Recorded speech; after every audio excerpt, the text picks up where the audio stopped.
15 కేసులు కూడా నమోదయ్యాయి. ఈ కేసు వివరాలను కూడా ఒక్కొక్కటిగా బయటకు తీస్తున్నారు. ఇటు చిన్న పెద్ద అనే తేడా కూడా లేకుండా సెలబ్రిటీలు, సోషల్ మీడియా ఇన్ఫ్లుయెన్సర్లపై కూడా పోలీసులు ఉక్కుపాదం మోపుతున్నారనే చెప్పాలి. ఇటు హీరో, హీరోయిన్లు అలానే సోషల్ మీడియా ఇన్ఫ్లుయెన్సర్స్ పై కూడా ఇప్పటికే 25 మందికి కేసు నమోదు చేసినట్లు కూడా నిన్న మియాపూర్ పోలీసులు ఒక లిస్టును కూడా రిలీజ్ చేశారు. వారికి కూడా త్వరలోనే నోటీసులు జారీ చేసే అవకాశం కూడా ఉంది. అయితే ఈ బెట్టింగ్ యాప్స్ ప్రమోషన్ మాటలు విని ఈ అమాయకపు ప్రజలందరూ కూడా వాళ్ళు డబ్బులు పోగొట్టుకుంటున్నారు. వరంగల్లో కూడా ఇటువంటి ఘటన ఒకటి చోటు చేసుకుంది. అక్కడ దానికి సంబంధించిన పూర్తి డీటెయిల్స్ మా ప్రతినిధి వేణు అందిస్తారు. బెట్టింగ్ భూతం ఎన్నో కుటుంబాలను రోడ్డున పడేస్తుంది. సోషల్ మీడియా ప్రమోషన్లు, ఫ్రెండ్స్ ద్వారా పరిచయమైన బెట్టింగ్, ఆన్లైన్ ద్వారా ఆటలాడి లక్షలు పోగొట్టుకుని తనువు చాలిస్తున్న వారి సంఖ్య రోజు రోజుకు పెరిగిపోతుంది. ఇక తాజాగా వరంగల్ జిల్లాకు సంబంధించి దాదాపు 180 మంది ఈ 6 సంవత్సరాల కాలం లోపల బెట్టింగ్ భూతానికి బలై సూసైడ్ చేసుకొని తమ కుటుంబాలను శోకసంద్రంలో ముంచారు. ఇక ప్రస్తుతం మనతో ధర్మసాగర్ మండలం మలక్పల్లికి చెందిన రామకృష్ణ బెట్టింగ్ ఆడి పూర్తిగా డబ్బులు కోల్పోయి వేదనతో సూసైడ్ చేసుకున్నాడు. ఆ కుటుంబం పూర్తిగా ఇప్పుడు రోడ్డున పడి కూలీలుగా జీవితం గడపాల్సిన పరిస్థితి. రామకృష్ణ సోదరుడు రాజేందర్ రెడ్డి మనతో ఉన్నారు. అసలు ఏం జరిగింది ఒకసారి వారితో మాట్లాడదాం. అసలు ఏంది రామకృష్ణ, అసలు బెట్టింగ్ ఎట్లా అలవాటైంది, అసలు ఏం జరిగింది? హన్మకొండ ఉండలేదు సార్. ఆయన హన్మకొండ ఉండేసరికి అక్కడికి వేయండు, అక్కడ కిరాయి తీసుకొని ఉంటున్నాడు. అన్న నాకు పైసలు ఇబ్బంది ఉన్నాయంటే నేను ఇల్లు రిజిస్టర్ చేయించిన, తీసుకున్నాడు. లోన్ వచ్చింది, బెట్టింగ్ యాప్ ఆడిండు, మొత్తం అలా ఉన్న డబ్బులు పోయినాయి. కథ తెల్లారే 10 రోజులకు లోన్ పడ్డది. రేపు లేలు నీకు డబ్బులు ఇస్తాను, నీకు కొన్ని ఇబ్బంది ఉన్నాయి కడతా అంటే ఉన్న ఇల్లు కూడా తాకడ పెట్టి ఇచ్చేసిన. ఉన్న అమౌంట్ కూడా మొత్తం మేరే. అది 3 రోజుల వరకు చనిపోయాడు. ఇప్పుడు చెప్పిండా ఇట్లా ఆడుతున్నా? చెప్తలేదు, ఏం చెప్పలే. ఎప్పుడు చూసుకున్నా ఆట ఆడతానని చెప్పలే, ఏం చెప్పలే. ఏంద్రా ఊకే ఫోన్ ఏం టెన్షన్ రా అంటే ఏమైనా ఫ్రెండ్స్ చేస్తాను అని అన్నాడు. లాస్ట్ మూమెంట్లో కథ తెల్లారి మెసేజ్ పెట్టి నేను చచ్చిపోతానంటే మేమందరం పరిచయం అవుతాను. ఏమైందిరా అంటే ఏం లేదు, చనిపోతాను. ఆ కథ ఉన్న డబ్బులు పోయినాయి, ఉన్న ఇల్లు పోయినాయి, భయపడి కిరాయి బతాను, కూలాలు చేసుకొని బతాను సార్ నేను. అసలు ఎట్లా అలవాటు అయింది దానికి? ఎట్లా అలవాటు అయిండు? వాడు ఎవడో ఫ్రెండ్ అట, ఫ్రెండ్ వల్ల వాడు ఎవడు నాగేష్ అంటాడు, ఫ్రెండ్స్ అట.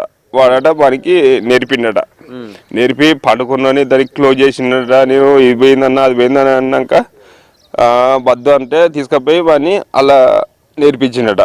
ఉన్న డబ్బులు పోయినాయి, వాడి సొంత పైసలు పోయినాయి, ఇవి పోయినాయి, అన్ని పోయినాయి. కథ వాడి చనిపోయింది. ఇక అసలు ఏం పని చేసే రామకృష్ణ? లెన్స్ కార్లు, మన లెన్స్ కార్లో చేసే కళ్ళద్దాలు అంటే 15-20 వేలు సంపాదించి అంతకుముందు ఒక 7-8 లక్షలు సంపాదించుకున్నాడు సొంతంగా. మంచిగా నన్ను తీసుకుపోయి వాడి జీవితం ఖరాబ్ చేసి నాశనం అయిపోయాడు. ఉన్నది వాడిపోను, ఉన్న ఇల్లు కూడా పోయింది. అలాంటి అసలు ఎంత పోగొట్టుకున్నాడు? ఒక 15 లక్షలు కూడా వచ్చిండు. 15 లక్షలు మొత్తం పోయినాయి.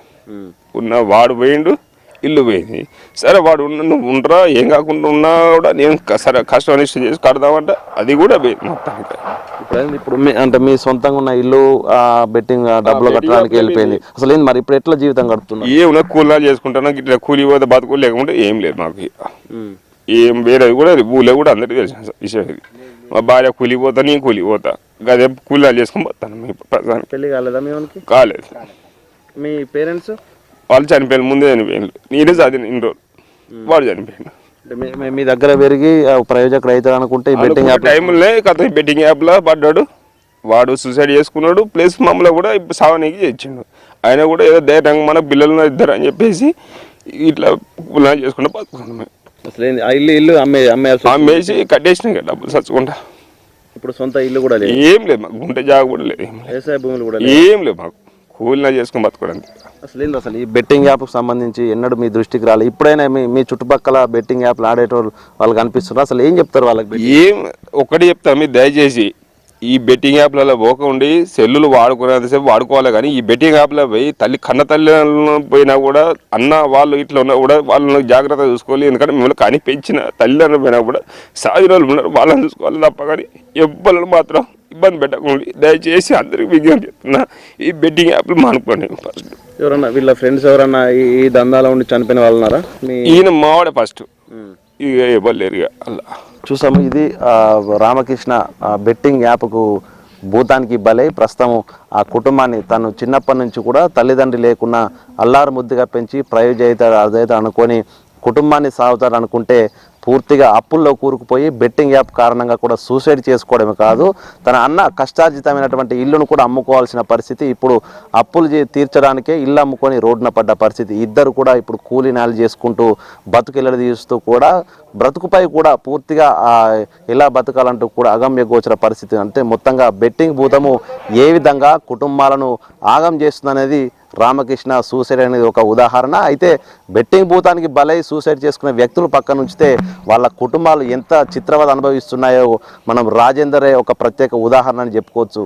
అటు వ్యవసాయ భూమి లేక, అటు ఉండడానికి ఇల్లు లేక, కిరాయికు ఉంటూ ఆ కూలి నాలి చేసుకుంటూ కూడా బ్రతుకు వెళ్ళదీస్తూ ఆ అప్పుల భారాన్ని మోస్తున్నటువంటి ఈ యొక్క జీవితాలను చూస్తుంటే కడుపు తరుక్కుపోతుంది. ఇప్పటికైనా కూడా బెట్టింగ్ భూతానికి ఎవరు బలి కావద్దు, దానికి ఎవరు అలవాటు కావద్దంటూ కూడా దీనంగా వేడుకుంటున్న పరిస్థితి రాజేంద్ర నుంచి చూస్తున్నాం. సో మొత్తానికి ఈ బెట్టింగ్ భూతాన్ని పూర్తిగా రాష్ట్రం నుంచి తరిమి కొడితేనే యువత జీవితాలు, ఎన్నో కుటుంబాలు కూడా బాగుపడుతున్నటువంటి ఒక వర్షన్ అయితే వినిపిస్తూ ఉంది. వీడియో జర్నలిస్ట్ సంతోష్తో వేణు బిగ్ టీవీ, వరంగల్.